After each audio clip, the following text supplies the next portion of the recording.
Commander Jake Morrison stood on the bridge of the spaceship UES Frontier and watched the empty star map in front of him. For 3 long months, his crew had been flying through space looking for signs of life beyond Earth, but all they found was silence and strange energy readings from distant star systems. The readings were getting stronger every day, but nobody could explain what they meant. Dr. Lisa Kane walked up to Jake with her tablet in hand.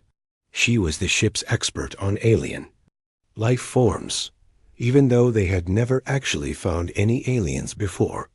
Her face looked worried as she showed him the latest data from their sensors. The energy patterns they were detecting were unlike anything humans had ever seen, and they seemed to be coming from multiple directions across the galaxy.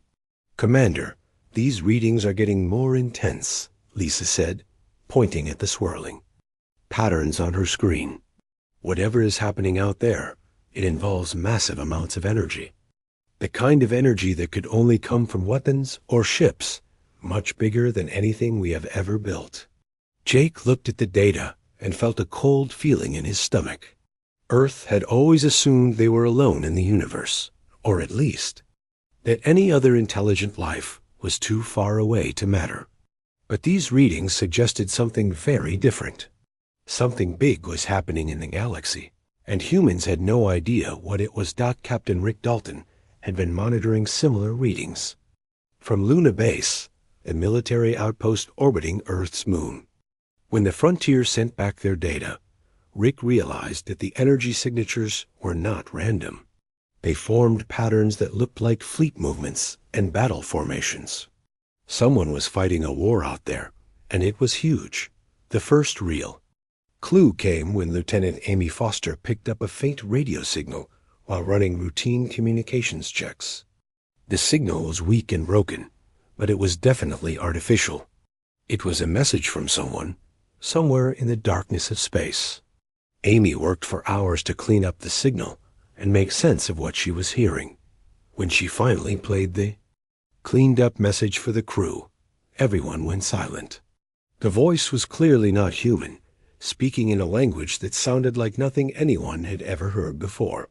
But mixed in with the alien words were mathematical concepts and star coordinates that humans could understand. Someone was sending a distress call, and they were giving their location. The Arcane and her team worked around the clock to decode more of the message. Using computers and mathematical analysis, they slowly began to understand pieces of what the alien was saying. The words they decoded painted a terrifying picture of what was happening in the galaxy. There were 2 massive groups of alien species fighting each other across hundreds of star systems. One group called themselves the Hegemony and controlled the center of the galaxy. The other group was called the Coalition and held territory on the outer edges of galactic space. The war had been going on for decades, and billions of beings had already died. The most shocking discovery came when Amy found more signals hidden in the background noise of space. There were not just 2 aliens fighting, but hundreds of different species involved in this galactic war. Entire civilizations were being destroyed, and whole star systems were being turned into battlefields. Jake called an emergency meeting with his senior officers. They gathered in the main conference room and stared at the data displayed on the wall screens. The evidence was clear that a massive war was raging across the galaxy, but one question bothered everyone. Why had nobody contacted Earth? "Maybe they don't know we exist," suggested Lisa, but even she didn't sound convinced. "Or maybe they know about us, but don't think we matter," said Amy quietly. The answer came when they decoded more of the alien distress signals. Hidden in the technical data were references to different sectors of the galaxy and which species controlled each area. Earth sector was marked on their star charts, but it was labeled as primitive zone and non-factor in current conflict. Jake felt anger rising in his chest as he realized the truth. The aliens knew about humanity, but they had decided that humans were too backward and weak to be worth contacting.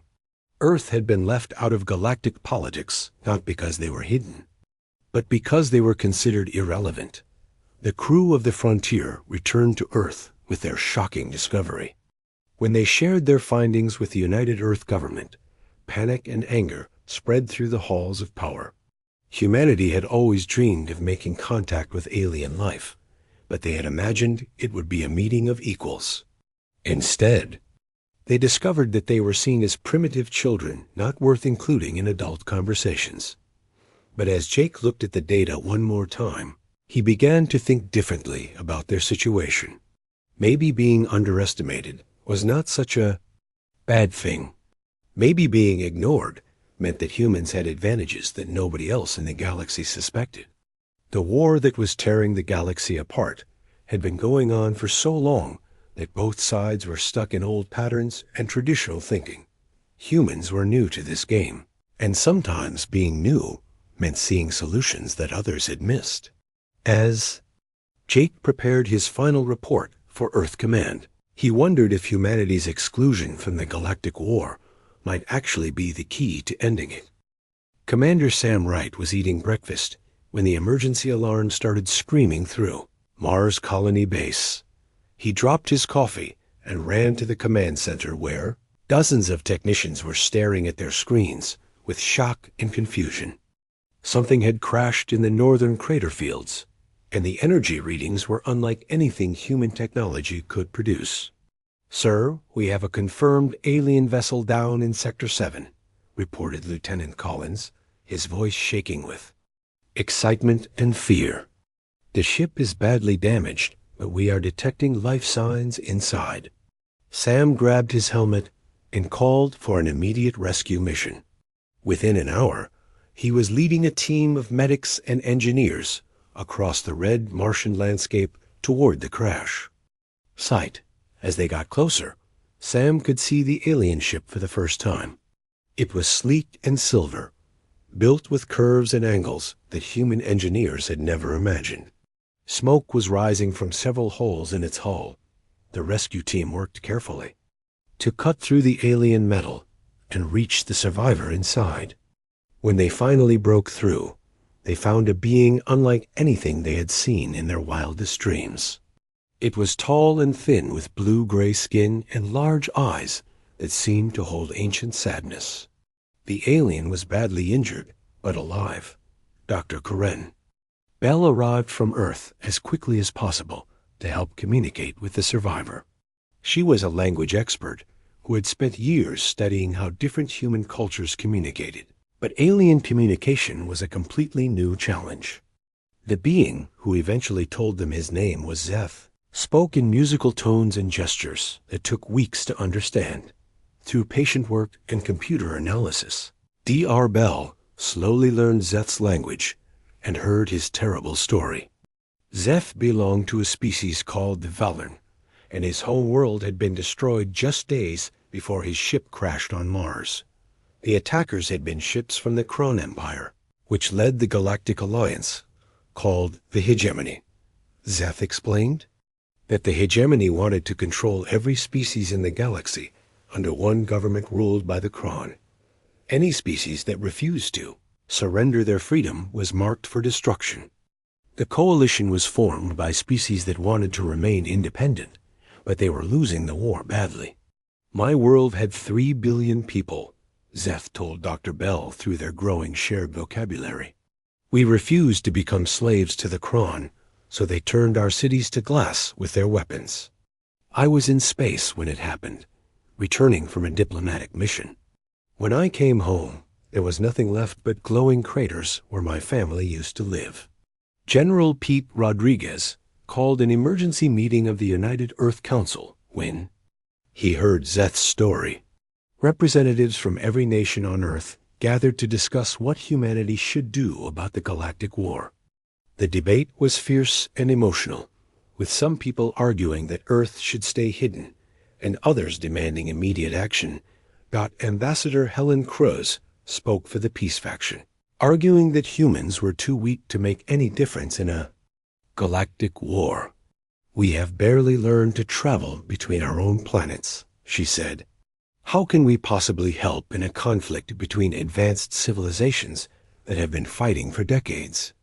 Admiral Tony Blake disagreed strongly. He stood up and pointed at the video footage of Zeth's destroyed homeworld. 3 billion innocent beings were murdered because they wanted to remain free, he said. If we do nothing, how long before the hegemony decides that Earth is also a threat to their plans?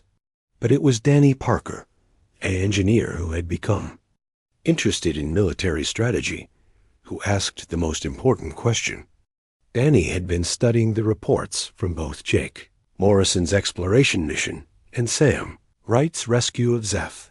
He stood up and looked around the room at all the arguing politicians and military leaders. What if we are thinking about this? Wrong? Danny asked. Everyone is talking about which side we should support in this war. But what if our job is not to help one side win? What if our job is to find a way to make the war stop completely?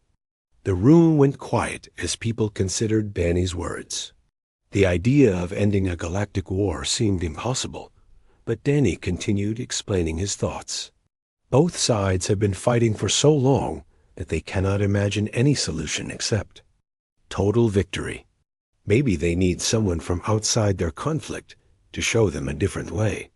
The debate continued for days, but it ended suddenly when long-range sensors detected hegemony scout ships heading toward the Alpha Centauri system, where humans had built their first colony outside the solar system. The hegemony was coming whether Earth was ready or not. Captain Maria Santos volunteered to take the first contact mission. She would lead a small fleet to intercept the hegemony ships and attempt to establish communication before any fighting began. It was a dangerous mission because the hegemony had shown no interest in talking to species they considered inferior. The UES Defiance left Earth orbit with Captain Santos in command and Zeth as their guide and translator. As they traveled toward the edge of human space, Zeth told them more about hegemony tactics and coalition resistance efforts. He also shared technical information about alien weapons and shields that human engineers had never imagined. When they reached the Centauri system, they found chaos. A coalition supply convoy was under attack by hegemony raiders, and the battle was going badly for the coalition ships. Captain Santos had planned to avoid fighting, but she could not watch innocent beings get slaughtered when she had the power. To help all ships attack pattern Delta, Santos ordered her small fleet. Target their engines and weapon systems, but try not to destroy them completely. We want prisoners to talk to, not just wreckage to study. The human ships used tactics that neither side had ever seen before. Instead of the formal battle formations that galactic warfare had used for thousands of years, the humans attacked from unexpected angles and used their ship's speed and agility in ways that confused the enemy. Within minutes, 3 hegemony raiders were disabled and drifting in space. Captain Santos rescued the coalition survivors and captured several hegemony prisoners. As she looked at the wreckage of the battle, she realized that humanity had just chosen a side in the galactic war, whether they had meant to or not. There would be no more hiding in their quiet corner of space. The war had found them, and now they would have to find their own way to fight it. Admiral Bobby Chun stood in the war room deep inside Earth's military headquarters and watched reports flood in from across the galaxy. Human ships were winning battles they had no right to win, and the victories were making both sides of the galactic war pay attention to these newcomers, who fought like no one else. Lieutenant Colonel Nina Hayes had been studying recordings of galactic battles for weeks, trying to understand why human tactics were so effective. What she discovered shocked the military leadership and explained why humanity was suddenly becoming important in a war between advanced alien civilizations. The aliens have been fighting the same way for thousands of years, Nina explained to. A room full of generals and admirals. They follow ancient rules about honor and proper battle formations. They announce their attacks in advance and fight only during certain time periods. It is like they are playing a game with strict rules instead of fighting a real war. Admiral Chun looked at the battle footage Nina had collected. He watched as massive alien fleets lined up in perfect formations and fired at each other from long distances. The battles looked more like formal ceremonies than desperate fights for survival. No wonder the war had been going on for decades with no clear winner. Captain Leo Brown had proven Nina's point during the Battle of Ross 128, when his small squadron encountered a hegemony blockade around a coalition world. He did something that shocked both sides. Instead of attacking directly or retreating as expected, Leo used the gravity of a nearby gas giant to slingshot his ships to incredible speed. The human ships came screaming out of the planet's gravity, well at velocities that should have been impossible for vessels their size. They smashed through the hegemony formation before the aliens could react, destroying half the blockade and opening a corridor for coalition supply ships to reach the planet's surface. How did they achieve such velocity without destroying their own ships? Asked the hegemony fleet commander in a message that coalition intelligence intercepted. This tactic violates all established principles of space warfare. But it was Commander Tara Griffin who really made the galaxy pay attention. When her ship, the U.S. Ranger, encountered a massive Kron dreadnought that outweighed her vessel by 50-1, conventional wisdom said she should retreat immediately. Instead, Tara did something that no alien commander had ever considered. She filled an old cargo ship with mining explosives and accelerated it to ramming speed toward the dreadnought. The Kron captain was so shocked by this suicidal tactic that he hesitated for crucial seconds before trying to destroy the incoming missile. By then it was too late, and the explosion tore a hole completely through the mighty warship. Dr. Steve Palmer's research team had been analyzing why human tactics were so effective against aliens who possessed superior technology and centuries more experience in space warfare. What Steve discovered was both simple and profound, and it changed how humanity understood their role in the galactic conflict. We evolved differently than they did, Steve explained in his report to Earth Command. Most alien species developed on worlds where they were the only intelligent life form, or where they quickly united under single planetary governments. They learned to fight according to rules and traditions because they were fighting members of their own species who shared their values. Humans were different. Earth had dozens of civilizations that fought each other for thousands of years, using every possible advantage they could find. Humans learned to fight total war where the only rule was survival, and they developed tactics that prioritized victory over honor or tradition. The coalition leadership was desperate, enough to try anything that might help them win against the hegemony's superior numbers and firepower. When they officially requested human assistance, General Jack Morrison was appointed as strategic advisor to their high command. His first meeting with coalition leaders was uncomfortable for everyone involved. "You fight like you are trying to lose," Jack told the assembled alien commanders bluntly. "You warn your enemies before you attack them. You only fight during certain hours of the day. You retreat when you still have ammunition and working weapons. If you want to win this war, you need to stop fighting the war the hegemony expects, and start fighting the war you can actually win." The coalition commanders were shocked by Jack's direct criticism of their military traditions, but they were also intrigued. Some of their species had been fighting the hegemony for decades without making any real progress. Maybe it was time to try something completely different. The turning point came at the Battle of Kepler Station, a vital supply depot that the coalition desperately needed to hold. The hegemony sent a massive fleet to capture the station, confident that their overwhelming numerical advantage would guarantee victory. They were using the same tactics that had worked for them hundreds of times before, but this time the coalition forces were commanded by humans who had studied every previous battle in the war. Instead of meeting the hegemony fleet in a direct confrontation, the coalition ships scattered across multiple star systems and waited for the human signal to attack. When the signal came, coalition forces struck simultaneously at 17 different hegemony targets across a 50-light-year radius. The attacks were perfectly coordinated and timed to hit when each target was most vulnerable. The hegemony fleet at Kepler Station suddenly found themselves cut off from reinforcements and supply lines. Captain Roy Patterson led one of the strike teams that hit a hegemony fuel depot during the coordinated assault. His ships destroyed enough fuel to keep an entire fleet grounded for months, while other human-led teams eliminated communication relays and weapon factories. Within 6 hours, the mighty hegemony war machine was stumbling and confused. The aliens on both sides realized that these humans were not just another species joining the war.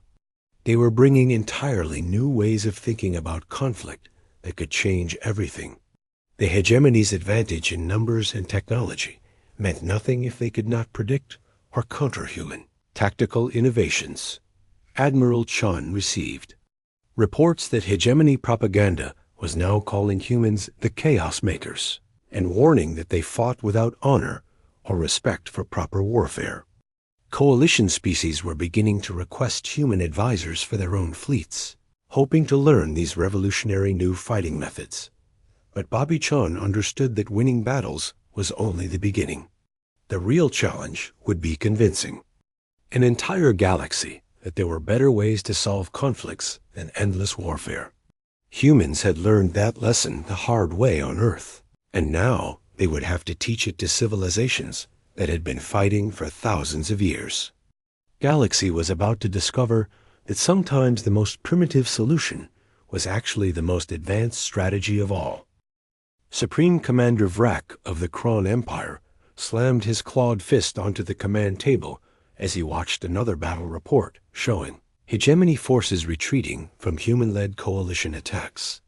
The humans had been in the Galactic War for less than 6 months, but they were already changing everything in ways that made Vrak's ancient warrior blood boil with rage. "These mammals fight like cowards," Vrak growled to his officers. "They attack without warning, retreat without shame, and care nothing for the honor of battle.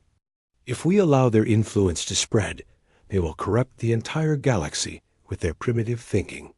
The Kron had ruled the hegemony for 3,000 years, based on their superior military strength and their rigid code of warfare.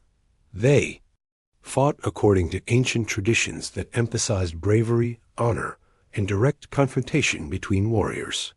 The human way of fighting seemed designed to make those traditions meaningless.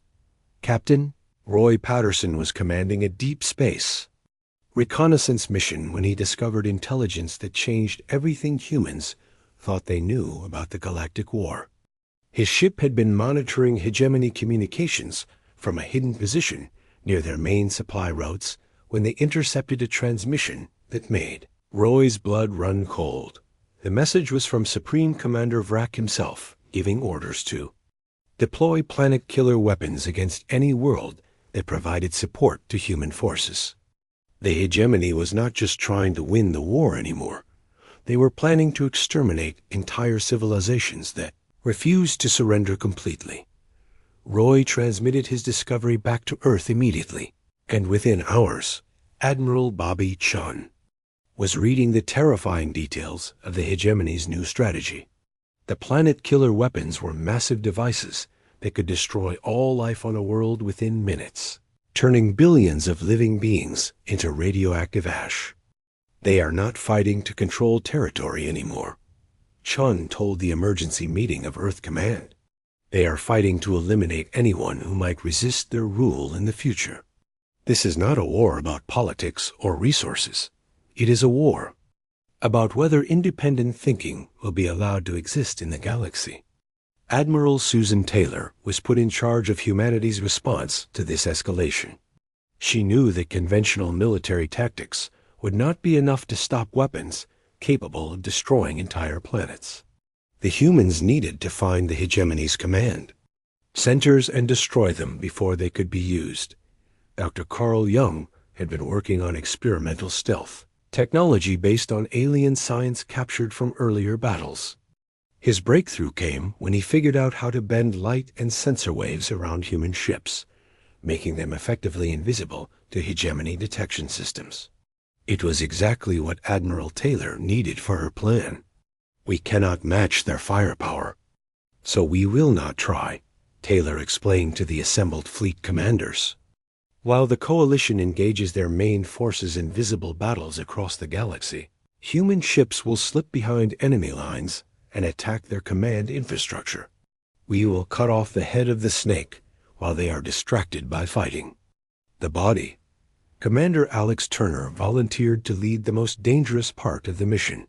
His task force included volunteers from dozens of Coalition species, all working under human tactical leadership for the first time.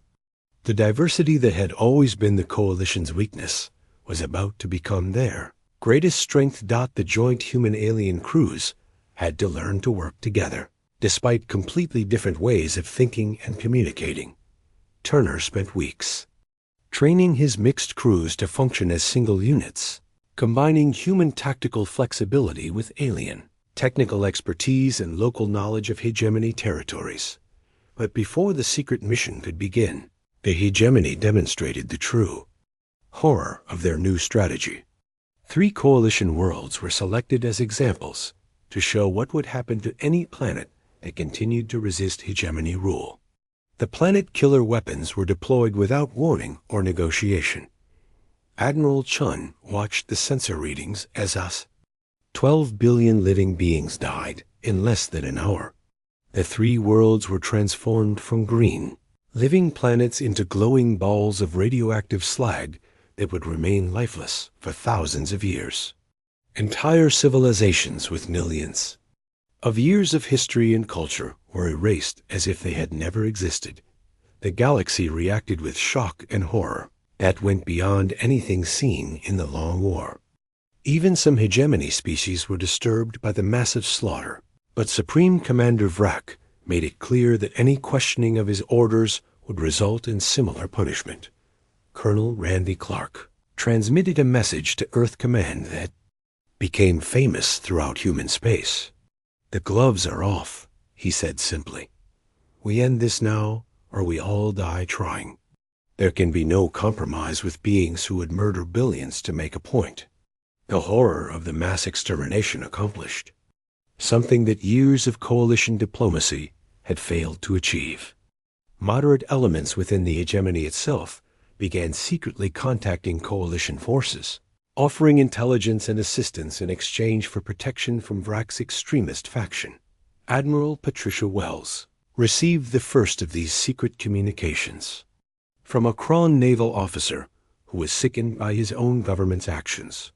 The message was brief but revolutionary. "Not all Kron support genocide. Help us stop Vrak, and we will help you end this war." Similar messages began arriving from dozens of species within the hegemony who had joined the alliance for protection or economic advantage, but who never agreed to participate in the systematic extermination of entire civilizations. The war was no longer between 2 alliances. It was between those who believed in coexistence and those who demanded absolute domination. Commander Turner's diverse task force became the coordination point for this underground resistance movement within hegemony territory. Human ships carried secret communications between rebel cells and provided tactical support for sabotage operations against planet-killer installations. The intelligence provided by hegemony. Defectors revealed that Vrak's faction was planning to use the planet-killer weapons against Earth itself as soon as they could locate humanity's home system. The message was clear: surrender completely or watch your entire species burn. Admiral Taylor realized that her secret mission had become a race against time. The human-led forces had to find and destroy the hegemony's command centers before Vrak could deploy his ultimate weapons against Earth and the remaining Coalition worlds. As Taylor looked at the star charts showing hegemony territory, she knew that humanity was about to attempt the most ambitious military operation in galactic history. They would be attacking the most heavily defended installations in the galaxy, with forces that were outnumbered by hundreds to one. But humans had learned something important during their brief time in the Galactic War. Sometimes the most impossible missions succeeded because the enemy could not imagine anyone being crazy enough to attempt them. Supreme Commander Vrak was about to discover that humans specialized in doing things that seemed impossible to everyone else. General Marcus Stone took command of the largest military operation in human history as ships from dozens of species gathered in the hidden staging areas beyond the galactic rim. The plan was simple in concept, but almost impossible to execute. Simultaneous attacks on every major hegemony stronghold to prevent them from coordinating their defenses or reinforcing each other. The operation required splitting human forces across hundreds of star systems while maintaining perfect timing and communication. One mistake could doom the entire galaxy to living under Vrek's brutal rule, or worse, to being exterminated completely if the Kron Supreme Commander decided that resistance was futile. Captain Glenn Foster prepared his assault fleet for the attack on Kron Prime's orbital defense platforms. The ancient fortress cities that surrounded the Kron homeworld had never been conquered in their billion-year history, but they had never faced an enemy willing to think beyond traditional siege warfare. Commander Tracy Adams coordinated the liberation forces that would strike at conquered coalition worlds where hegemony occupation troops held millions of beings prisoner. Her job was to free these populations while preventing the occupiers from executing their captives out of spite. Dr. Ray Palmer's breakthrough in quantum communication technology made the entire operation possible. For the first time in galactic history, military forces could coordinate their actions across vast distances in real time, instead of relying on messages that took days or weeks to travel between star systems. The quantum communication network allowed the diverse coalition forces to operate as a single unified military machine rather than a collection of independent fleets following their own cultural traditions. Human tactical innovations could be shared instantly with alien commanders who had never imagined such flexible battle strategies. Marcus Stone stood in the command center and watched as status reports poured in from across the galaxy. Green lights indicated forces in position, yellow lights showed units still moving to their targets, and red lights marked areas where the enemy had detected coalition movements. All units report ready for Operation Endgame, announced Admiral Chun from his position at the main communication console. Countdown to simultaneous attack begins in 60 seconds. The plan required perfect timing because the hegemony would respond quickly once they realized the scope of the coalition offensive. If even one major target was not neutralized in the first wave, it could coordinate the defense of all the others and turn the surprise attack into a costly failure. Captain Foster's fleet struck first at the Kron orbital defenses, using gravity bombs to collapse the ancient shield generators that had protected the homeworld for millennia. And massive energy weapons that could destroy approaching fleets suddenly went dark as their power systems overloaded and exploded. Simultaneously, Commander Adams led her liberation forces in precision strikes against prisoner camps on 17 different worlds. The attacks were coordinated to hit during shift changes when the guard forces were at minimum strength, allowing coalition troops to free millions of captives before the hegemony could organize a response. But the most important battle was happening beneath the surface of Kron Prime itself. The planet's billion-year-old fortress cities had been built with only one weakness that their architects never imagined anyone would be crazy enough to exploit. They were not designed to defend against attacks from below. Commander Beth Turner led an engineering course that had spent months tunneling through Kron Prime's crust to reach the foundations of the fortress cities. Using mining equipment captured from asteroid operations, They had carved a network of passages that let them place nuclear charges directly beneath the enemy's strongest defensive positions. Admiral Greg Murphy's fleet held off desperate hegemony reinforcement attempts while Turner's engineers completed their underground mission.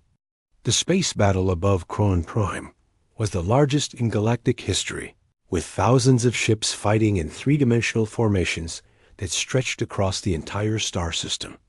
The siege of Kron Prime lasted 6 months as human-led forces gradually captured one fortress city after another. Each victory required new tactical innovations because the Kron defenders adapted quickly to human methods and began developing countermeasures. Supreme Commander Vrak made his final broadcast from the last remaining fortress, promising to destroy the galactic core rather than accept defeat. The threat was not empty bluster. The Kron had built massive weapons, capable of destabilizing the black hole at the galaxy's center, which would create a chain reaction that could destroy every inhabited star system. If the Kron Empire cannot rule the galaxy, then no one will have a galaxy to rule, Vrak declared in his message to all surviving hegemony forces. Prepare the core destruction sequence. We will take every living being in the galaxy with us, rather than submit to these primitive mammals. Colonel Wayne Adams led the desperate mission to capture the galactic core control stations before Vrak could activate the ultimate weapon. The control facilities were located in space stations orbiting the central black hole, protected by gravitational fields that could tear apart any ship that approached carelessly. Adams and his team had to navigate through twisted space-time while fighting off the last fanatical defenders of the Kron regime. The science officer on his ship calculated that they had less than 30 minutes before the core destabilization sequence became irreversible. The final battle was not fought with massive fleets or planet-destroying weapons, but with individual humans making split-second decisions that would determine the fate of trillions of living beings across the galaxy. Every choice mattered, and there was no time for careful planning or committee decisions. Lieutenant Commander Julie Ross made the choice that saved the galaxy when her ship was crippled by enemy fire just as they reached the main control station. Instead of retreating for repairs, she rammed her damaged vessel directly into the facility's reactor core, creating an explosion that destroyed the galactic core weapon before it could be activated. Sergeant Mike Davis led the ground assault team that captured Supreme Commander Vrak himself in the deepest levels of the last fortress city. The ancient Kron warrior fought with the desperation of someone who knew his entire way of life was ending. But human determination and superior tactics eventually overwhelmed even his legendary combat skills. When Vrak was finally brought before General Stone in chains, the Kron Supreme Commander looked at his human captor with something that might have been respect mixed with hatred. "You fight like the chaos demons of our oldest legends," Vrak said. "Perhaps it is fitting that demons should inherit the galaxy we can no longer control." Marcus Stone looked at the defeated alien warlord and felt no satisfaction in the victory. Too many beings had died on both sides, and entire civilizations had been destroyed in the fighting. The galaxy had been saved from tyranny, but the cost had been enormous. As reports arrived confirming that hegemony resistance was collapsing across the galaxy, Stone began planning for the most difficult challenge yet, building a peace that would prevent future wars from destroying everything they had fought to protect. Winning the war had been hard, but creating a lasting peace would require all the wisdom and patience that humanity could provide. Ambassador Claire Bennett stood before the newly formed Galactic Assembly and looked out at representatives from over 300 different species. 6 months had passed since the end of the war, and the old structures of hegemony and coalition had been dissolved to make way for something the galaxy had never seen before. A true democracy that included every intelligent species as equal partners. The Great Assembly Hall had been built on a neutral world chosen specifically because it had no history of involvement in the Galactic War. Representatives sat in carefully designed sections that mixed different species together instead of separating them by their old alliance loyalties or biological characteristics. We gather today not as conquerors and conquered, but as neighbors, who must learn to live together in peace, Claire said, as her words were translated into hundreds of different languages simultaneously. The war is over, but our real work is just beginning. Admiral Frank Collins had spent the past months coordinating massive humanitarian missions that brought aid to the devastated worlds left behind by decades of warfare. Human ships carried medical supplies, food, and construction materials to planets where billions of refugees needed immediate help to survive. The reconstruction efforts were unlike anything the galaxy had ever attempted. Instead of simply rebuilding what had been destroyed, the relief missions were creating new communities that brought different species together in ways that had been impossible during the years of conflict and suspicion. Dr. Janet Moore led the scientific exchange programs that shared human knowledge with alien civilizations eager to learn new approaches to old problems. The humans offered insights into agriculture, medicine, and engineering that could help rebuild damaged worlds more quickly than anyone had thought possible. But the most important exchanges were not about technology or resources. They were about ideas and ways of thinking that could prevent future conflicts from escalating into galactic wars. Humans shared their hard-earned wisdom about democracy, diplomacy, and the peaceful resolution of disputes between different groups. Former enemies found themselves working together under human mediation to solve problems that neither side could handle alone.